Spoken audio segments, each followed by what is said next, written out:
డిఏని కూడా సరిగ్గా ఇవ్వని గనుడు, ప్రభుత్వం ప్రకటించిన డిఏపై మాత్రం విమర్శలు, ఒక్క డిఏతో ఎలాగా బ్రతుకుతారంటూ ముసలి కన్నీరంట. సిగ్గుందా రాధాకృష్ణ? జగన్మోహన్ రెడ్డి గారు 5 ఏళ్లలో ఇవ్వాల్సిన డిఏలు 10 అయితే 11 డిఏలు ఇచ్చారు.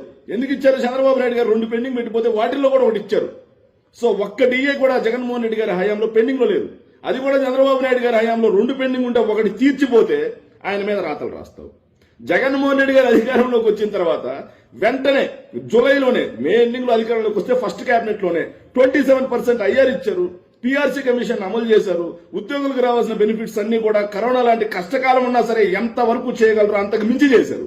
అయినా సరే ఆయన మీద విషయం చెబుతావు. అధికారంలోకి వచ్చి 18 నెలలైనా సరే పీఆర్సీ కమిషన్ తీసేశారు. ఐఆర్కి దిక్కు లేదు. డిఎల్ ఇన్ని పెండింగ్ ఉన్న డిఎల్కి దిక్కు లేదు.